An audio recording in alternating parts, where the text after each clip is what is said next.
বিসমিল্লাহির রহমানির রহিম। জনাব সভাপতি,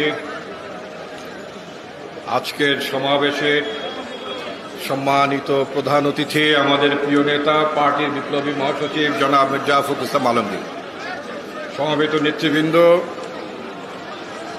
উপস্থিত ভাই ও বোনেরা, আসসালামু আলাইকুম। প্রিয় বন্ধুগণ, অনেক জ্যেষ্ঠ নেতৃবৃন্দরা বক্তব্য রাখবেন। আজকের সভাটি হচ্ছে আমাদের পার্টি চেয়ারপারসন বেগম খালেদা জিয়ার মুক্তির দাবিতে। আমাদের নেত্রী বেগম খালেদা জিয়াকে আটক করা হয়েছে, শাস্তি দেওয়া হয়েছে। কেন তাকে শাস্তি দেওয়া হয়েছে বিষয়টি স্পষ্ট করেছে মার্কিন যুক্তরাষ্ট্র। গত কয়েকদিন আগে মার্কিন যুক্তরাষ্ট্র বলেছে বাংলাদেশে একটি একতরফা নির্বাচন আয়োজনের জন্য এই অবৈধ সরকার অব্যাহতভাবে ক্ষমতা ধরে রাখার জন্য বাংলাদেশ জাতীয়তাবাদী দলের চেয়ারপারসন বেগম খালেদা জিয়াকে সাজা দিয়েছে। তারা আমাদের পার্টির ভারপ্রাপ্ত চেয়ারম্যান জনাব তারেক রহমানকে সাজা দিয়েছে একই উদ্দেশ্যে, ক্ষমতাকে ধরে রাখার জন্য, অবৈধ ক্ষমতাকে ধরে রাখার জন্য। আমার বারবার মনে হয়েছে যেই সাজাটি তারা দিয়েছে, এই বকশীবাজার আদালতে যেই সাজাটি পাঠ করেছেন বিচারক, এই সাজাটি বাংলাদেশে লেখা হয়েছিল কিনা আমার মনে প্রশ্ন জেগেছে। এই সাজার রায়টি কি বাংলাদেশ থেকে লেখা হয়েছিল কিনা?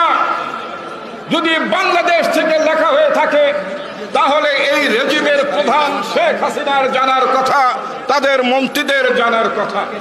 কিন্তু আমার মনে হয় তাদের কথাবার্তা শুনে মনে হয় এই রায়টি বাংলাদেশ থেকে লেখা হয়নি, অন্য কোথাও থেকে লেখা হয়েছে, অর্থাৎ আউটসোর্সিং করা হয়েছে আমার ধারণা।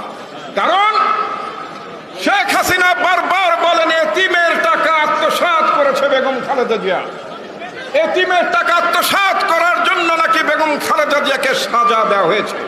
বন্ধুগণ, এখানে অনেক আইনজীবীও বোধহয় আছেন।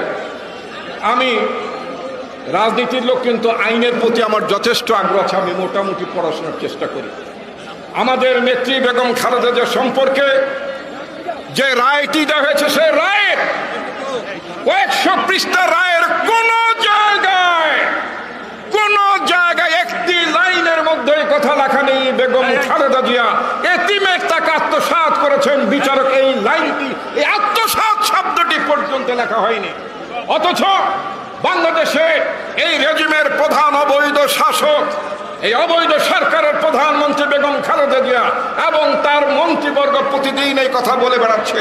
আজকে যদি এই দেশটি বাংলাদেশ না হতো, আজকে যদি এইটি যদি অন্য কোনো গণতান্ত্রিক দেশ হতো, তাহলে মিথ্যা অপবাদের জন্য শেখ হাসিনা সহ তার মন্ত্রীদেরকে 100 বছরের জেল হতো। বন্ধুগণ, আমি আমার বক্তব্য দীর্ঘায়িত করতে চাই না। নিঃসন্দেহে আমরা আমাদের নেত্রী বেগম খালেদা জিয়াকে আমরা মুক্ত করবো ইনশাআল্লাহ। আজকে যেভাবে আমাদের নেত্রীকে কারাগারে আটক করা হয়েছে, এই আটক অবস্থা তাকে দীর্ঘদিন রাখা যাবে না। বাংলাদেশের মানুষ, এই অবৈধ সরকার যারা বাংলাদেশকে বিদেশের কাছে লিজ দিয়েছে, সেই সরকারকে বাংলাদেশের জনগণ দেখতে চায় না। আমাদের বাংলাদেশের জমিনের উপর দিয়ে বাংলাদেশে কোনো ভারতীয় রেল লাইন চলবে না। আমাদের নৌ সীমা নয়, ভারতের কোনো জাহাজ থাকবে না। আমাদের সীমানায় ভারতের কোনো রাডার থাকবে না। বাংলাদেশ স্বাধীন করেছে আমাদের নেতা জিয়াউর রহমান, আর এই দেশকে রক্ষার আহ্বান জানিয়েছিলেন আমাদের নেত্রী বেগম খালেদা জিয়া। আমাদের এই আহ্বানকে এগিয়ে নিয়ে যাচ্ছেন আমাদের নেতা তারেক রহমান। ইনশাল্লাহ আমরা সেই লড়াই জয় হব। বাংলাদেশ জিন্দাবাদ, আমাদের নেত্রী বেগম খালেদা জিয়া জিন্দাবাদ, ভারপ্রাপ্ত চেয়ারম্যান জনাব তারেক রহমান জিন্দাবাদ। আসসালামু আলাইকুম ওয়া রাহমাতুল্লাহ।